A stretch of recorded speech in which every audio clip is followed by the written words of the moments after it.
Dussehra festival के मौके पर मूर्ति को ले जाने के लिए मुनक्किद किए गए बन्नी फेस्टिवल में लाठियों से एक दूसरे पर खौफनाक अंदाज में हमले के नतीजे में 4 लोगों का देहांत हो गया और तकरीबन 100 या उससे ज़्यादा लोग जख्मी हो गए, जिनमें कुछ लोगों की हालत बहुत ही ज़्यादा सीरियस बताई जाती है, जिनके जिस्म और सर पर ज़रबात के गहरे निशानात पाए जाते हैं। अनजानी लोगों में Nagaraj native of Alur village, Timmappa native of Arikera village, Basavaraj native of Karnataka, Anjaiah native of Adoni शामिल है। जी हां, ये अफसोसनाक वाक़या 2 अक्टूबर जुमेरात की रात को पड़ोसी स्टेट आंध्र प्रदेश के Kurnool district Alur assembly constituency के होलागुंदा मंडल देवरागुट्टा विलेज में मौजूदा मल्ला मल्लेश्वरा स्वामी टेम्पल के पास पेश आया, जहां पर हर साल दशहरा फेस्टिवल के मौके पर मूर्ति ले जाने के लिए बन्नी फेस्टिवल को मुनक्किद किया जाता है, जिसमें शादी की रस्म को अंजाम दिया जाता है। उसके बाद किसी एक गाँव के लोग मूर्ति को अपने साथ ले जाते हैं, जिनका ये अकीदा है कि मूर्ति के गांव में रहने की वजह से फसल अच्छी उगती है और फिर कोई भी आफत वगैरह नहीं आती।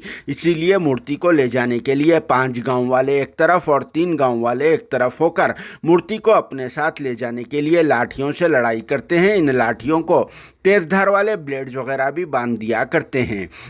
जो लोग मूर्ति की हिफाजत के लिए की जाने वाली लड़ाई में जीत हासिल कर लेते हैं, वही लोग मूर्ति को अपने साथ अपने गांव ले जाते हैं। इस दौरान लड़ाई में शिद्दत पैदा हो गई और फिर ये लोग एक दूसरे पर लाठियों से हमला करने लगे, जिसके नतीजे में भगदड़ भी मच गई और इसके साथ ही 4 लोगों का देहांत हो गया, जबकि दूसरे 100 या उससे ज़्यादा लोग जख्मी हो गए, जिन्हें मुख्तलिफ अस्पतालों में शरीक कर दिया गया। बताया जाता है कि बन्नी फेस्टिवल को देखने के लिए आंध्र प्रदेश के मुख्तलिफ विलेजेस के अलावा कर्नाटक, तेलंगाना और मुल्क के दूसरे मुकामात से ताल्लुक़ रखने वाले लाखों की तादाद में लोग यहाँ आया करते हैं। लाखों की तादाद में लोगों को कंट्रोल करने के लिए 700-800 पुलिस के अमले को तैनात कर दिया जाता है और फिर खासकर इस खौफनाक जद्दोजहद को रोकने के लिए दशहरा फेस्टिवल से पहले ही पुलिस की तरफ से बड़े पैमाने पर इक़दाम कर दिए जाते हैं और देवरागट्टू की पहाड़ियों में से अच्छी तरह से चेकिंग की जाती है और फिर वहाँ से आवाम की जानों को नुकसान पहुँचाने वाले तमाम चीज़ों को हटा दिया जाता है। मगर फिर भी इसके बावजूद दशहरा फेस्टिवल के मौके पर